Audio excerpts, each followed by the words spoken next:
Like if you're committed to your growth, which I think for me means recognizing where I have triggers, and we'll get into exactly what that is and what the magic of a trigger actually is.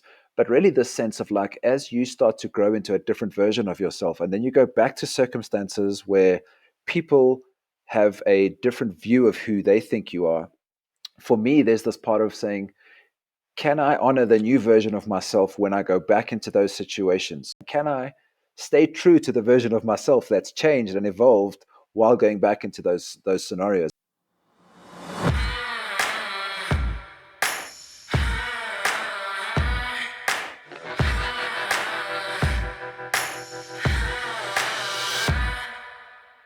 What's up, y'all? It's the holiday season coming up, and if you're anything like me, especially my days when I lived in Houston, Texas, you might be on your way to a family function and feeling anxious, feeling nervous. You're supposed to be feeling good, right? It's a family gathering, but you know that as soon as you walk through that door, it's a minefield of politics and expectations and triggers and judgments, and all of that you have to get through and smile through. And yeah, in today's episode, we're going to tell you how to break that down, how to shift your perspective and implement a tool that you can use 5 minutes before you walk through that front door that's going to allow this trigger landmine into a shadow map that's going to allow you to step into self-improvement. So stay tuned. Here we go. What's up, everybody? Welcome to the Fathers, Sons, Brothers podcast. This is Matt Dazi coming to you from Andalusia in southern Spain, in Lynx country, and I'm joined, as always, by Gareth Pickering, who I believe is coming from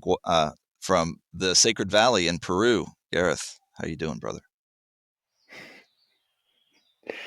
It's normally Guatemala, and I'm in Peru right now. It's amazing to be in the Sacred Valley. It's my first time that I've ever stepped onto the South American continent, and before I got here, I just had a sense that I was going to love South America, and Colombia's been calling, Peru's been calling, and yeah, I'm here for an Easter level 2. I'm staying with a friend of mine, as I said, in the Sacred Valley.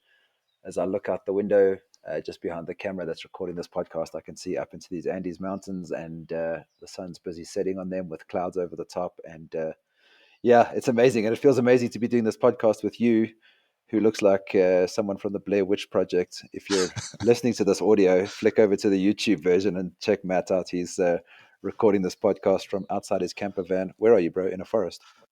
Yeah, I'm in On a a pine campsite? forest in Lynx country. I'm hoping to see one walk by at any point. I've got my headset on so I can put the spotlight on them.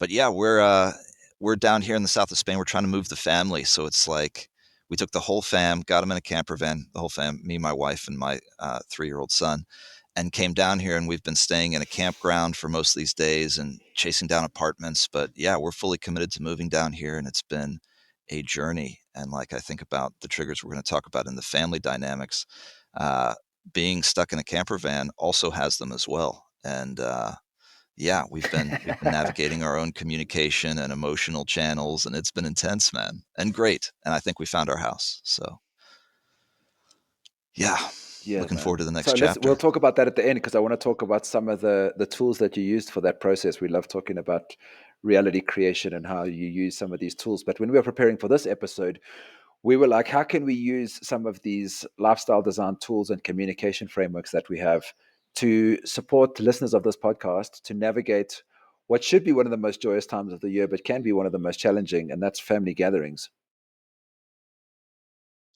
Yeah, bro, and family gatherings, they're it, right? Because these are people who have known you your whole life, and they know these past versions of you, and they expect you to be that past version of you. And yeah, sometimes it feels like you've evolved so much since the last time you've seen, the aunt, the uncle, the cousin, the old neighbor from down the street, right?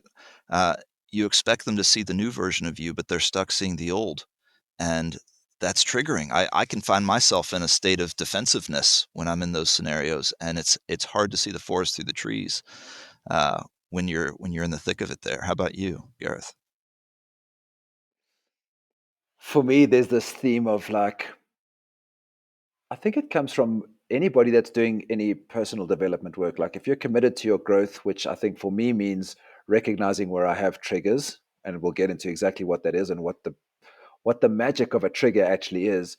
But really this sense of like, as you start to grow into a different version of yourself, and then you go back to circumstances where people have a different view of who they think you are.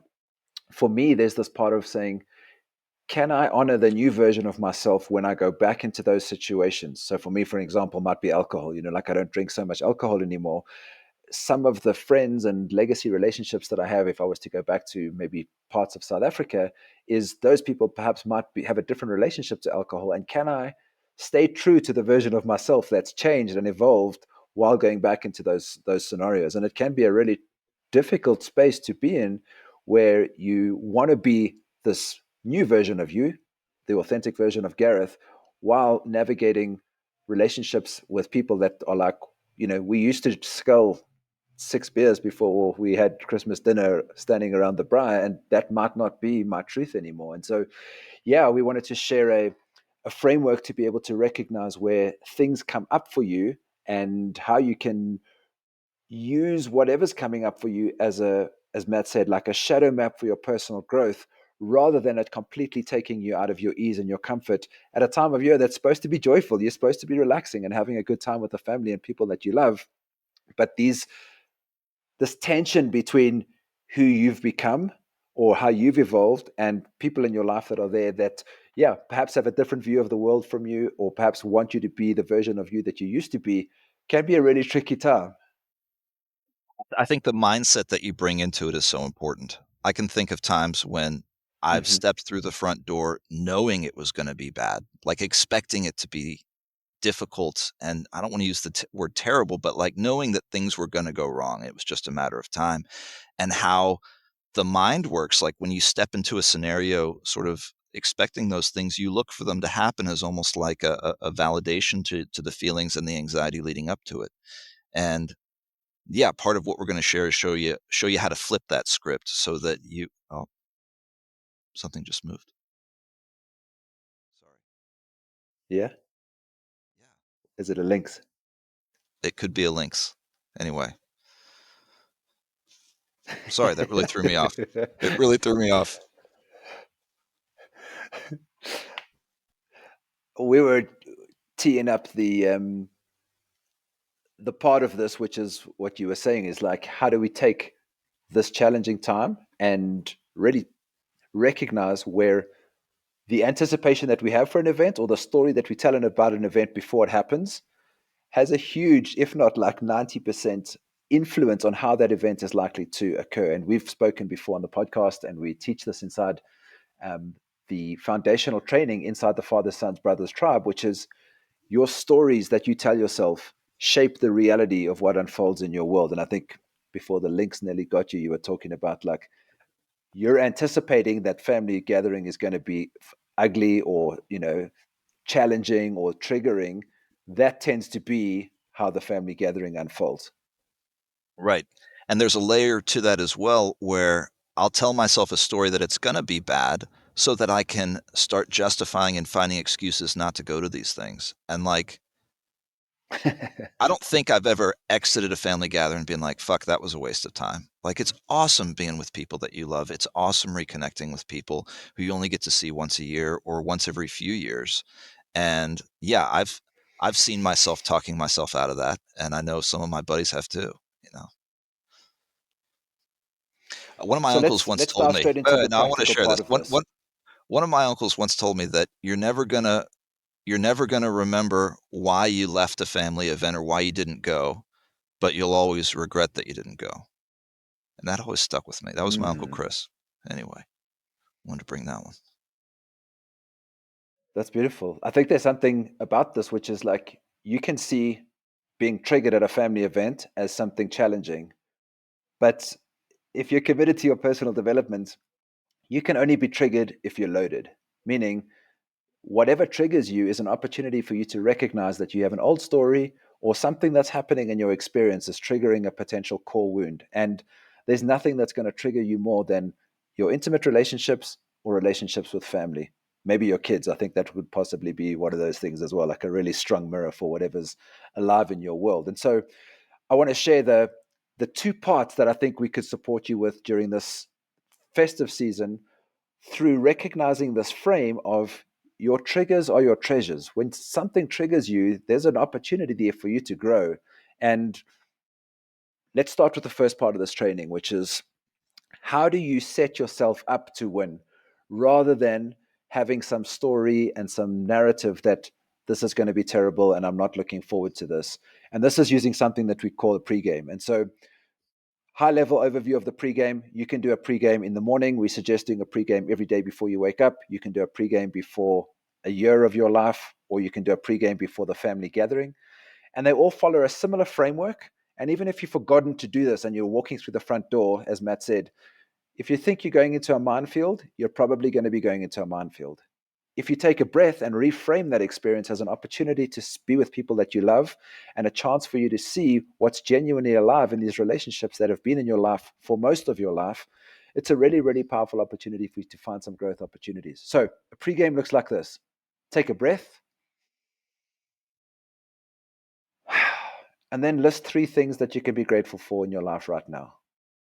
What's happened in that short teaching section there is you've shifted your energy from anxiety and anticipation to a place of calm and an opportunity to be grateful for the things that are in your world.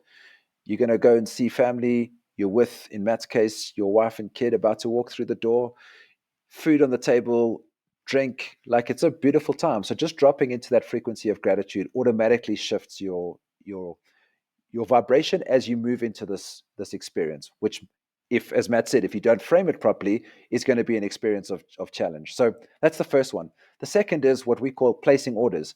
How do you want this to go? You are the one writing the story from moment to moment. How do you want this opportunity to go?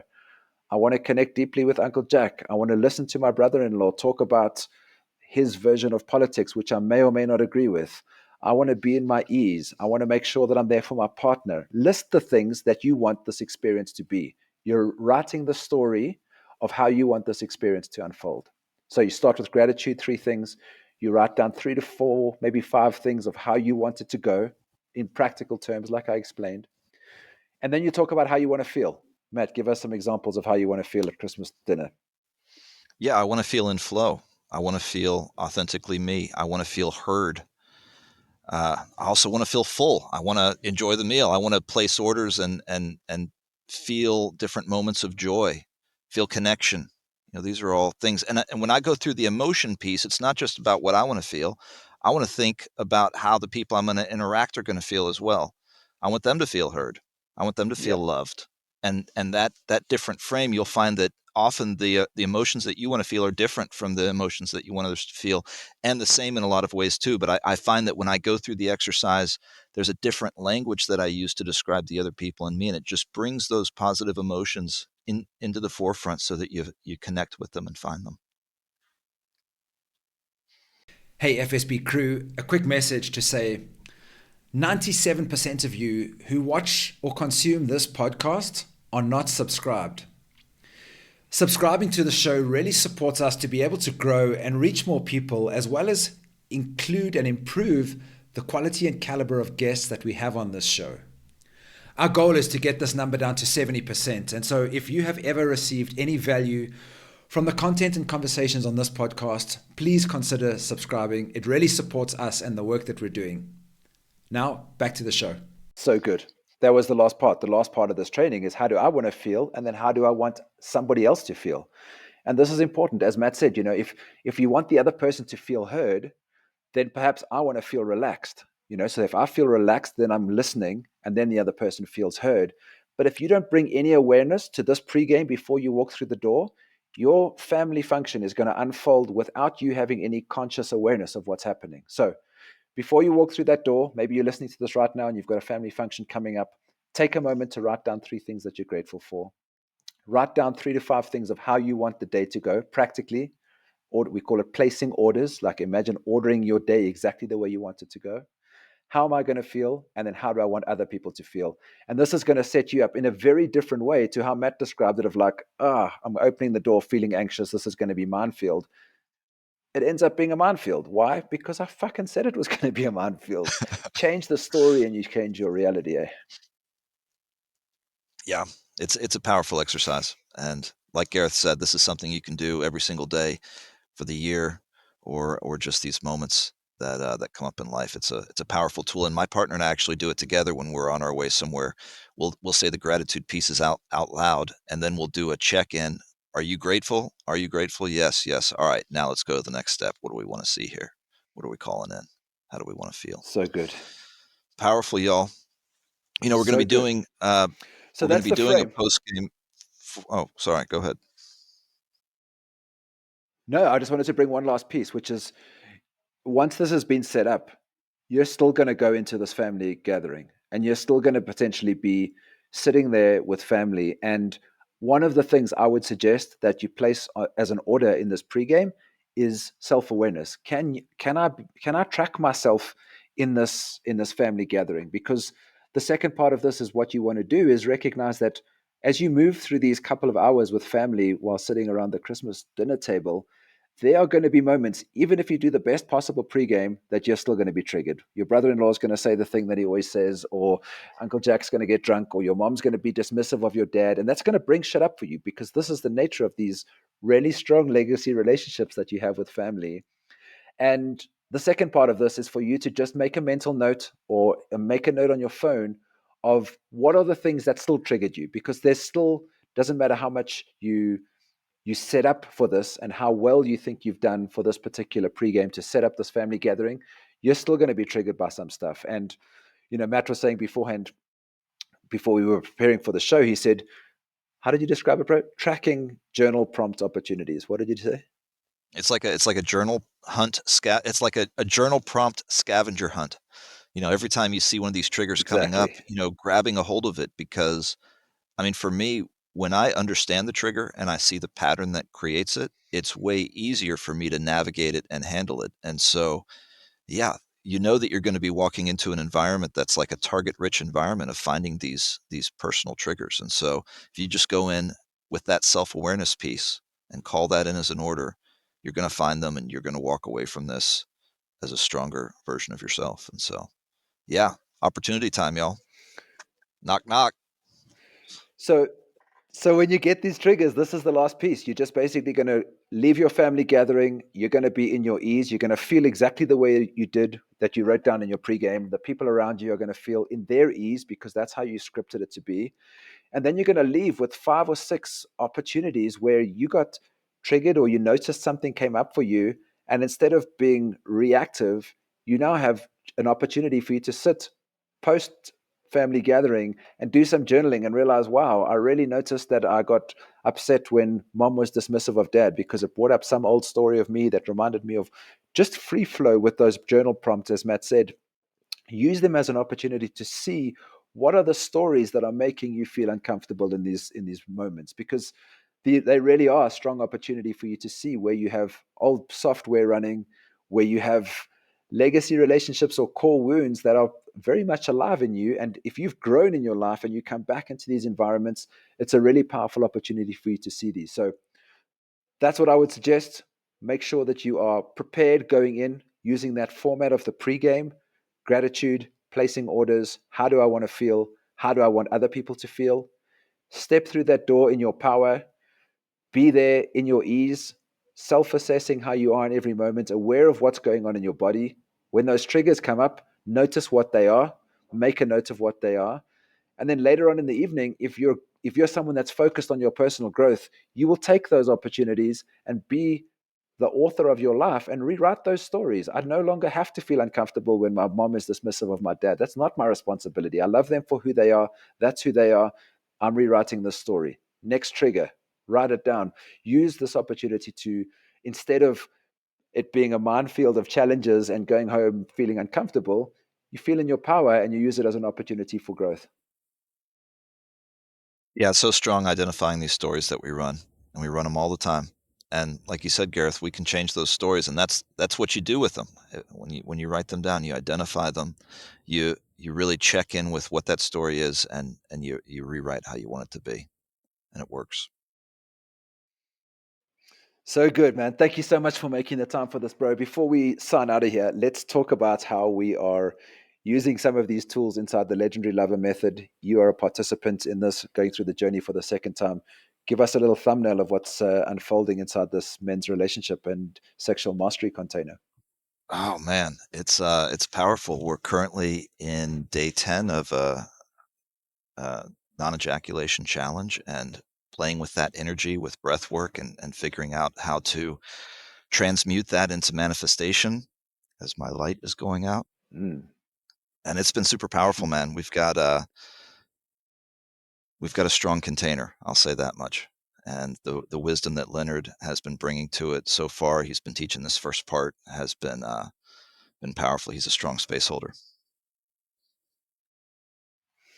Yeah, feeling a lot of gratitude to be running this program again. It's a co-creation between myself and Leonard, and as I said, it's a relationship and sexual mastery container. And it's really set in this frame that relationships are one of the most important elements that bring meaning to life. And there's a study that happened in Harvard that of over 84 years they interviewed people at the end of life, and they said to them, "What are the things that made your life meaningful, or created a happy life for you?"